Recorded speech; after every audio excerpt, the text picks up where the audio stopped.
이 시간에는 영적 면역력이라는 제목으로 말씀 나누겠습니다. 사람의 몸은 어디서 시작해서 어디서 끝나는 걸까요? 아멜리 노통부라는 소설가의 소설 이토록 아름다운 세 살이라는 소설이 있는데요. 그 프랑스 원제는 메타피직 데 튜브의 형이상학이라고 합니다.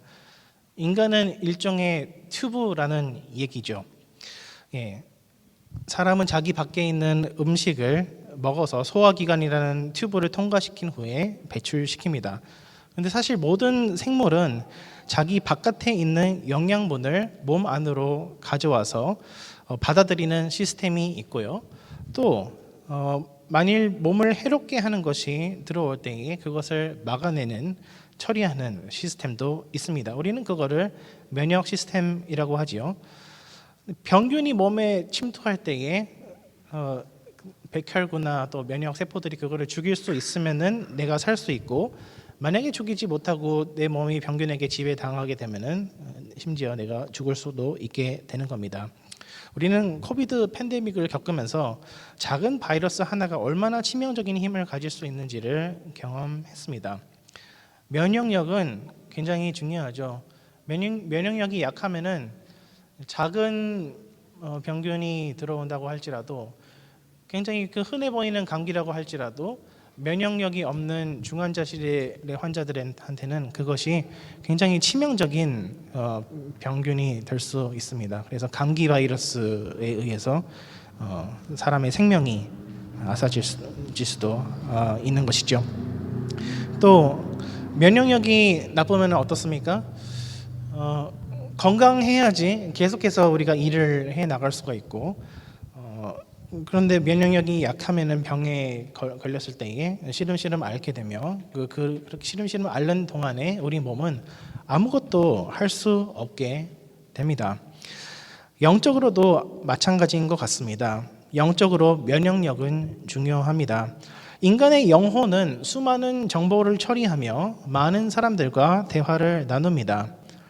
그런데 세상에서 우리가 어떤 사건을 경험할 때에 내가 마음속으로 그것을 어떻게 받아들이는지에 따라서, 그리고 내가 세상을 대하여 어떠한 태도를 취하는지에 따라서 우리의 인생의 방향이 달라집니다. 특히나 나의 마음을 아프게 하는 사건들을 우리가 당할 때에 그것을 건강한 방식으로 극복해 나가는 것을 영적인 면역력이라고 해볼 수 있겠죠. 우리는 여름 동안 에스라서 강해를 통해서 스룹바벨의 1차 포로 귀환 공동체가 제일 먼저 한 일이 뭔가요? 스룹바벨이 뭘 지었죠? 다들 아시는데 너무 부끄러워서 점잖으셔가지고 대답을 안 하시는 것 같아요.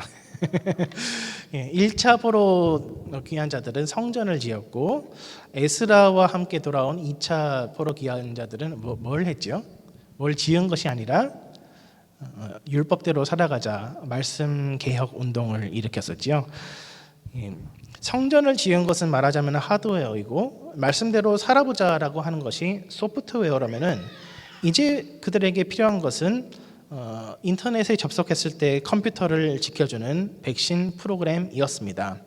성전도 지어졌고 말씀 연구도 이루어지는데 예루살렘을 적들의 공격으로부터 보호해줄 성벽이 없었던 것입니다. 오늘 본문은 페르시아의 아닥사스다 왕 제20년에 일어난 일이라고 합니다. 에스라는 아닥사스다 왕 제7년에 돌아왔죠. 그래서 약 13년에서 14년이 지난 때의 일을 기록하고 있습니다. 느헤미야가 바벨론 수상궁에서 지내고 있는데 자기의 형제 하나니와 또 그와 친한 유다 사람들 몇몇이 느헤미야에게 옵니다. 느헤미야가 묻습니다. 예루살렘과 유다 사람들이 잘 지내고 있니? 라고 묻습니다. 그런데 돌아오는 대답이 굉장히 충격적입니다. 유다인들이 아주 큰 환난을 당하고 능력을 받으며 예루살렘 성은 허물어지고 성문들은 불탔다라고 하는 것이었습니다. 13년 전 에스라가 바벨론에서 예루살렘으로 돌아왔을 때에는 아닥사스다 왕이 하나님의 율법대로 유다 지역을 통치하라라는 그러한 칙령을 내릴 정도로 포로기한 공동체는 페르시아 정부로부터 아주 큰 서포트를 받고 있었습니다. 그런데 이제 이스라엘 사람들이 예루살렘에 성벽을 지으려고 하니까 주변 지역의 사람들, 특히 사마리아인들이 아닥사스다 왕에게 고소를 합니다. 그리고 이 내용을 우리는 에스라 4장에서 이미 조금 살펴봤었지요. 아니, 성전도 짓게 해주고 모세 율법대로 그 지역을 통치하게 해주니까 이 사람들이 이제 눈에 보이는 것이 없어서 성벽을 짓고 독립하려고 하네라고 하는 것이었습니다. 아닥사스다 왕은 이 사마리아인들의 고소하는 내용을 듣고 듣고 보니 그러네 하면서 왕의 명령으로, 왕의 칙령으로 성벽을 건축하지 말라, 그거를 그만둬라라는 그러한 명령을 내리게 되었습니다. 페르시아 제국의 왕 혹은 황제의 삶은 얼마나 대단한 것일까요? 얼마나 맛있는 음식들을 많이 먹을 수 있으며 얼마나 큰 부와 명예를 가진 직책이겠습니까? 그러나 이러한 모습들을 보시면은 페르시아 제국의 왕 혹은 황제라고 할지라도 별게 없다라는 것을 느낄 수 있습니다. 제국이 크면 클수록 반란을 일으키려는 세력들이 많아지고 아닥사스다 왕은 자기 몸 하나 보존하는 것에도 벅차한다는 것을 여기서 살펴볼 수 있는 것이지요. 느헤미야 당시에는 이제 이집트에서 반란을 일으키려고 한다라는 소문이 돌고 있는 상황에서 아닥사스다 왕은 유다 지역만큼은 내어주어서는 안 되겠다라는 그러한 불안한 마음을 가지게 되었던 것입니다. 그러한 불안한 마음이 에스라에게 보여줬던 그 여호와 하나님에 대한 존경심, 이런 것들을 모조리 앗아가게 되었던 것입니다. 왕의 칙령으로 예루살렘 성벽을 건축하는 것이 금지되었다라는 소문을 들었을 때에 여러분이 느헤미야라면은 어떤 반응을 보였을까요? 저라면은 아주 멘붕에 빠져가지고 뭐 한 달 동안 정신 못 차리고 방황하면서 지냈을 것 같습니다. 그런데 느헤미야는 오히려 이런 상황 가운데서 아주 신앙적으로 건전한 모습의 반응을 보여주고 있는 것이지요. 제가 만약에 느헤미야의 상황 가운데 있었다고 한다면은 아마 이렇게 얘기했을 것 같습니다. 저 사마리아 사람들 저럴 줄 알았어. 전에도 회방 놓더니 지금도 또 그러네. 아닥사스다 왕도 뭐 별거 없네. 정치적으로 그냥 압박하면은 그냥 넘어가는 사람이었어. 예루살렘 공동체는 도대체 뭐 하고 있었던 거야? 성벽을 건축하려면은 이런 법적인 것들을 모두 다 대비해 놓고 했어야지. 그러나 느헤미야는 그러지 아니하고 자기가 겪고 있는 상황을 영적으로 파악할 줄 알았습니다. 기독교 세계를 기독교적으로 바라볼 수 있는 것은 바로 나와 하나님과 세계의 관계를 올바로 인식하는 것입니다. 다시요, 기독교 세계관이라고 하는 것은 나와 하나님과 세상의 관계를 올바로 인식하는 것입니다. 첫 번째, 우선 오늘 본문에서는 나 자신을 어떻게 바라봐야 하는지 알려줍니다. 느헤미야는 자기 자신을 죄인이라고 인식합니다. 6절에 보시면은 나와 내 아버지의 집이 범죄하여라고 되어 있습니다. 나와 내 아버지의 집이 범죄하여. 느헤미야는 사람들을 탓하지 않았습니다. 사마리아 사람들 왜 저러나, 아닥사스다 왕은 왜 저러나, 예루살렘에 있던 사람들은 왜 그거밖에 못하나라고 하지 아니하고, 그러면은 너는 13년 동안 뭐 했는데? 라고 물었을 때 느헤미야는 아무런 할 얘기가 없었던 것입니다. 그때 에스라가 가자고 할 때 나도 갔으면은 조금이라도 그 법적인 이런 것들 다 대비할 수 있었을 텐데. 느헤미야는 오히려 자신의 부족함을 바라볼 수 있었습니다. 나와 내 아버지의 집이 범죄하여 예루살렘의 성벽 다시 지어지는 것이 왕의 명령으로 금지되었던 것은 바로 어떠한 영적인 상황이었던 것입니다. 그것은 어떤 사람이 움직여서 사람이 그 예루살렘 성벽을 못 짓게 한 것이 아니라 바로 하나님의 뜻에 의해서 성벽 공사가 중단되었고, 하나님의 뜻에 의해서 중단되었다고 한다면은 나의 죄를 회개하는 것이 가장 시급했다라는 것을 이 느헤미야는 알고 있었던 것입니다. 자기 자신의 죄의 크기를 아는 사람은 사실 어떠한 상황 가운데 놓여질지라도 불평할 수 없습니다. 죄의 본질은 하나님의 말씀을 단지 안 듣는 것일 뿐만 아니라 더 나아가서 하나님을 왕좌에서 끌어내리고 할 수만 있다면 하나님을 죽이려고 하는 것입니다. 따라서 내가 세상에서 살면서 당하는 그 어떠한 어려운 일이라고 할지라도 그것은 내가 마땅히 받았어야 하는 심판, 곧 반역자의 심판보다는 가벼운 형벌입니다. 마찬가지로 공동체가 어려움을 당할 때에 우리는 다른 사람들을 탓할 것이 아니라 나 자신의 부족함을 탓해야 할 것입니다. 두 번째로 오늘 본문은 우리가 하나님을 어떻게 바라봐야 하는지를 알려줍니다. 5절에 보시면요, 하나님을 이렇게 소개합니다. 언약을 지키시며 긍휼을 베푸시는 주여. 제가 제일 좋아하는 단어 중에 하나가 바로 헤세드인데, 여기에서 긍휼을 베푸시는 주여, 긍휼이라는 단어가 헤세드입니다. 헤세드가 뭐죠? 약속을 따라서 베푸시는 은혜. 다들 아시는데 부끄러워서 얘기 안 하시는 거죠.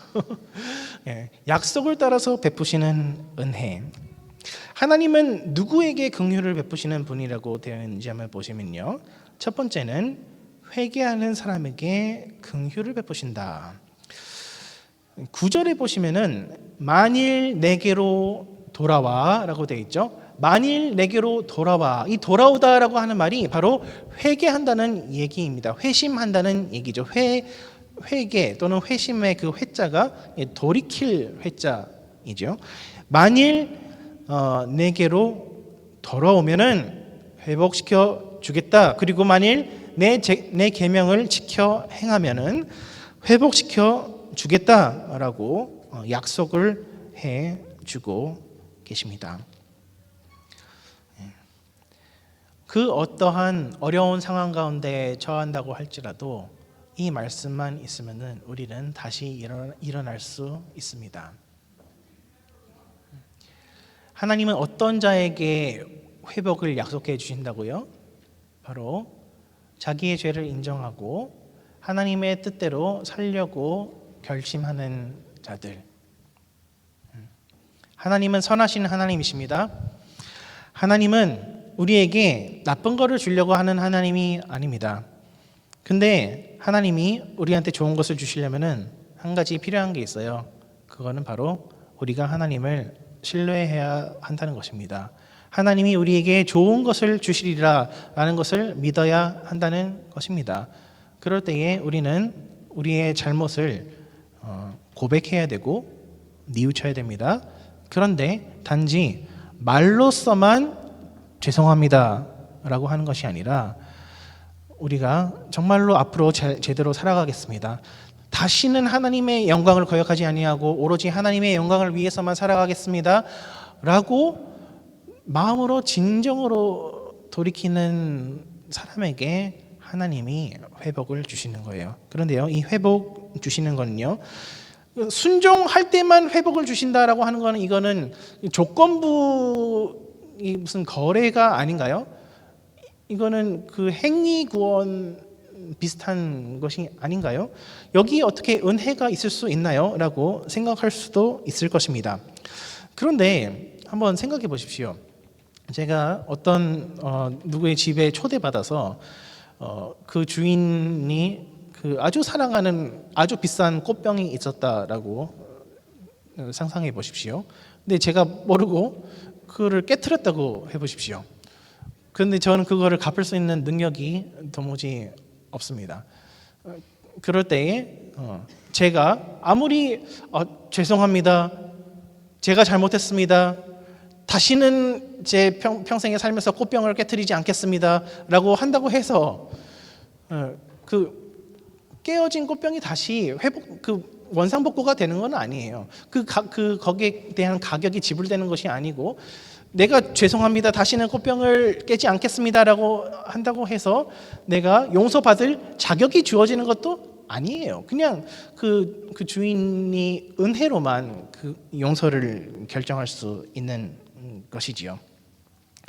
그러므로 이 회개라고 하는 것은 구원의 조건이라기보다는 구원의 결과라고 보는 것이 사실상 더 맞습니다.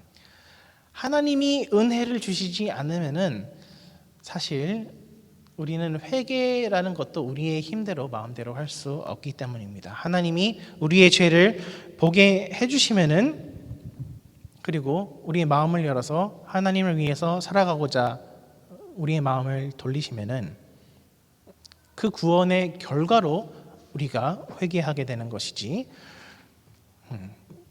믿음 그리고 회개, 이거는 구원의 조건이라고 보기는 힘들다라고 하는 이야기입니다. 이렇게 참으로 회개한 자의 특징은 나의 죄는 절대적으로 보이며 하나님의 용서는 그렇지만 나의 그 큰 죄보다 더욱더 크게 느껴진다라고 하는 것이 이 진심으로 회심한 자의 특징입니다. 그러나 반면에 진심으로 회심하지 않은 자의 특징은 나의 죄를 작은 것으로 봅니다. 그리고 나에게 이 율법을 지키라고 명령하시는 하나님을 굉장히 귀찮게 생각합니다. 하나님은 왜 이렇게 수많은 율법들을 주셔서 나를 죄인으로 만드시는 거야? 하나님은 왜 이렇게 나를 귀찮게 하시는 거야? 내가 순종하기만 하면은 이제 나의 죄를 없앨 수 있어라고 생각하는 것입니다. 그러나 느헤미야는 하나님의 용서와 은혜에 대한 올바른 지식이 있는 사람이었습니다. 그는 자신의 죄가 얼마나 큰지 보는 동시에 하나님의 은혜는 그것을 능가한다는 것을 알았습니다. 그렇기 때문에 그는 다시 일어설 수 있었습니다. 다시 한번 용기 내어서 예루살렘의 회복을 위하여 노력할 수 있었습니다. 세 번째로, 나와 하나님의 관계에 대해서 올바로 우리가 알게 될 때에 우리는 세상에 대한 올바른 관점을 가지게 됩니다. 세상에 대한 올바른 관점. 11절에 보시면요, 이렇게 되어 있습니다. 이 사람 앞에서 은혜를 잊게 하옵소서. 이 사람 앞에서 은혜를 잊게 하옵소서. 우리말로 이 사람 저 사람 하면 되게 비하의 뜻이지만 모르겠습니다. 이제 히브리어 성경에서는 이게 뭐 비하의 의미가 있는 것 같지는 않죠. 이 사람 앞에서, 이 사람이 누군가요? 다 아시지만 부끄러워서 말씀 안 하고 계시죠? 이 사람 앞에서 은혜 있게 하옵소서. 아닥사스다 왕 앞에서 은혜 있게 하옵소서라고 하는 거죠. 느헤미야가 결심을 했습니다. 아닥사스다 왕한테 얘기 한번 꺼내보기로 결심했습니다. 그리고 11절에 보시면 그때 내가 그 왕의 술 맡은 관원이었더라라고 되어 있죠. 올바른 믿음이 있을 경우에 나 자신에 대한, 그리고 하나님에 대한 그 관계, 그거에 대한 올바른 지식이 있을 때에 우리는 세상 앞에서 주눅들지 않을 수 있습니다. 아무리 대페르시아 제국의 황제라고 할지라도 그 사람은 이 사람입니다. 단지 한 사람입니다. 그리고 내가 아무리 대페르시아 제국의 황제의 술 맡은 관원이라고 할지라도 그거는 단지 수많은 직업들 중에 하나일 뿐입니다. 하나님의 영광을 위해서 기꺼이 버리라고 한다면 버릴 수 있는 것입니다. 느헤미야는 세상의 벽에 부딪혔을 때에 좌절하지 않았습니다.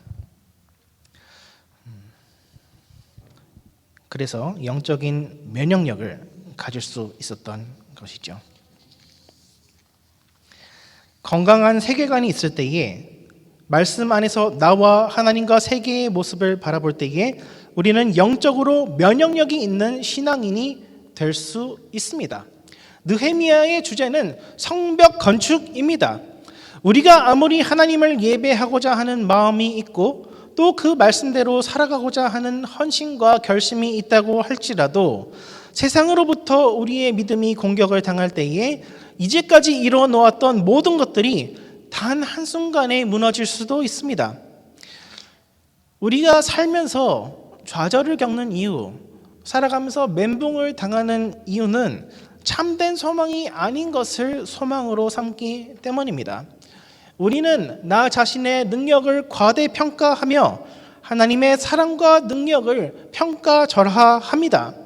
하나님은 나의 인생에 별로 신경 쓰지 않는 분이시다라고 치부하며 내 힘으로 내가 정한 목적을 이루어야지만 내가 진정으로 행복하다라고 생각하기도 합니다.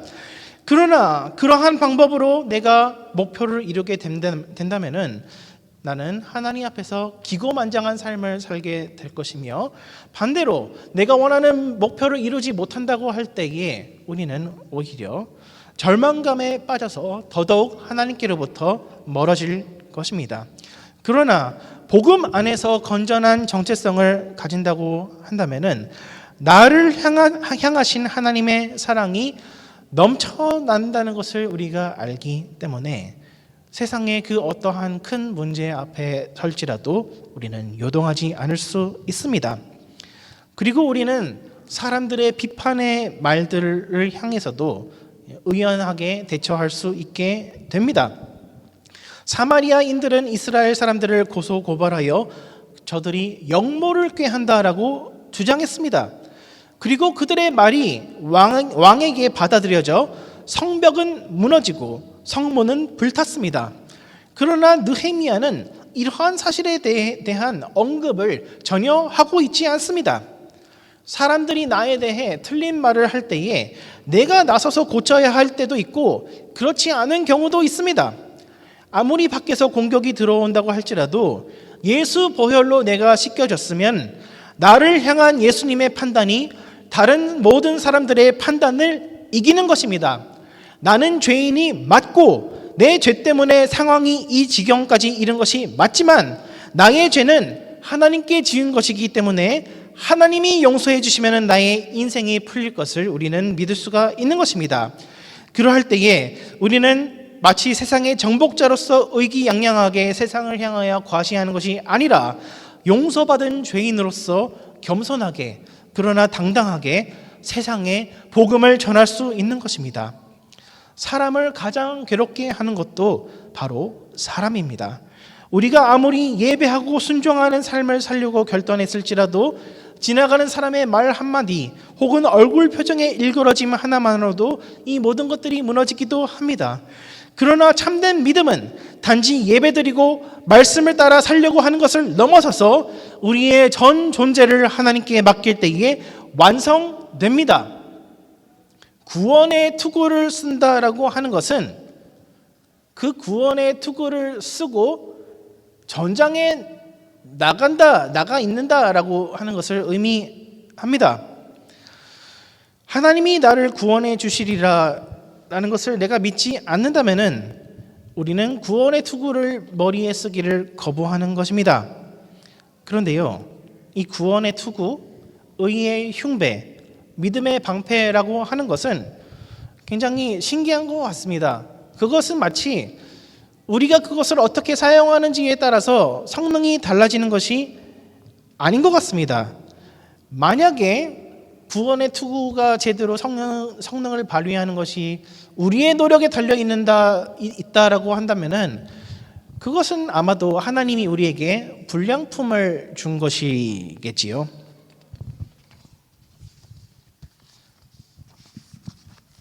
제가요,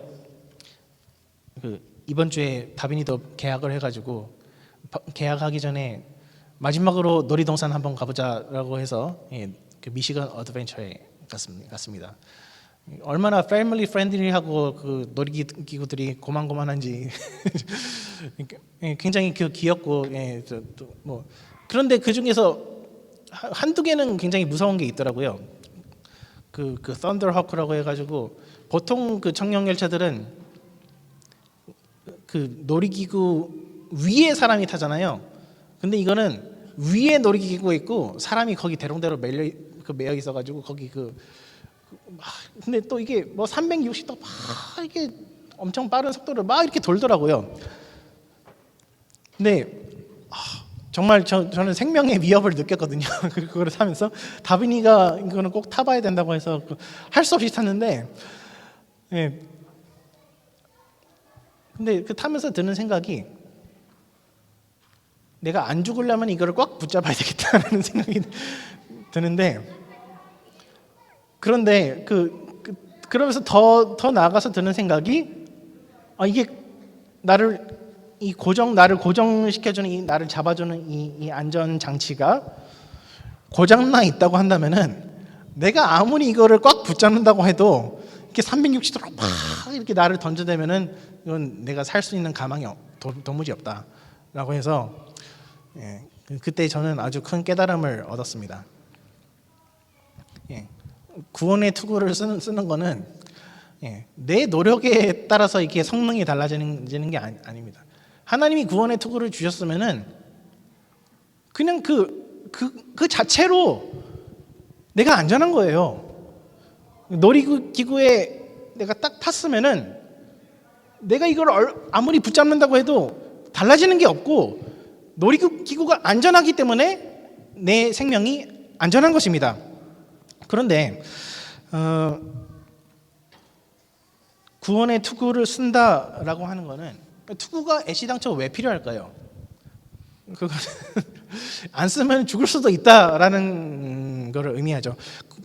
구원의 투구를 쓰고 있으면은 마귀가 와가지고 칼로 머리를 때릴 수도 있다라고 하는 거잖아요. 근데 그 마귀가 와서 내 머리를 칼로 이렇게 치려고 하면은 당연히 움찔하겠죠. 움찔하고 무섭고. 그런데 믿으십시오. 하나님은 선하시고 하나님이 다 지켜보고 계시고 하나님이 모든 것을 다 주관하고 계시고 여러분은 결국에 안전할 것입니다. 그렇지만 또 여전히 하나님은 이러한 그 영적 전투의 현장에 우리를 내보내시기도 합니다. 왜 하나님은 우리를 영적인 전투의 현장에 내보내시는 걸까요? 왜 하나님은 마귀의 공격을 당하게 하시면서도 구원의 투구라는 완전히 안전한 안전장치를 제공해 주시는 걸까요? 그거는 우리의 믿음이 흔들리지 않도록 하기 위해서입니다. 우리 믿음이 성장하도록 하기 위해서입니다. 아무리 믿음이 좋은 아브라함이라고 할지라도 그는 믿음의 시험을 당하였을 때 흔들렸습니다. 그는 모든 것을 버리고 고향 집을 떠나서 하나님이 어디로 가라고 아직 듣지도 않은 상태에서 그렇게 순종할 수 있는 정도의 믿음이 있었습니다. 그럼에도 불구하고 그가 정작 이방인의 땅에 우거할 때에 그는 이방인들이 괜히 자기를 죽이려고 한다라는 그 두려운 마음 때문에 자기의 아내 사라를 자기 누이라고 계속 거짓말해 나가다가 하나님이 계속 아브라함을 믿음으로 독려하시고 그러지 말아라, 나를 믿어라 라고 하는 그 과정을 통하여서 아브라함은 마침내 자기의 아들이라고 할지라도 하나님께 드릴 수 있는 그러한 믿음의 사람으로 완성되었습니다. 말씀을 맺겠습니다. 놀이동산이 재미있는 이유는 내가 감당할 수 있는 정도의 스릴이 있기 때문입니다. 내가 감당할 수 있는 스릴을 넘어서서 생명의 위협을 느끼게 된다면 그 놀이동산은 더 이상 나에게 즐거운 곳이 되지 못합니다. 우리는 참 천상병 시인이 말한 것처럼 나 하늘로 돌아가리라 아름다운 이 세상 소풍 같았노라라고 얼마나 멋지게 고백하고 싶은지요. 그러나 우리는 정말 이 세상을 살아갈 때에 소풍을 살아가고 있다, 소풍 속을 살아가고 있다라고 생각하십니까? 아니면 태풍 속을 살아가고 있다고 생각하십니까? 아직도 세상은 나에게 너무나 험악하며 그 세상을 감당해 나갈 수 있는 면역력이 나에게는 없다라고 생각해서 집안에만 틀어박혀 있지는 않으십니까? 하나님은 우리를 놀이동산에 데려오셨는데 벌써부터 집에 가고 싶다고 나를 왜 이런 데에 데려왔냐고 투정하고 있지는 않으십니까? 하나님은 우리의 요새이시며 산성이시며 피할 바위이십니다. 하나님은 세계 최고로 안전하고 재밌는 놀이동산의 주인이십니다. 새롭게 시작하는 이 가을 하나님과 함께 말씀과 기도로 힘차게 달려가는 저와 여러분 되시기를 축원합니다. 기도하겠습니다.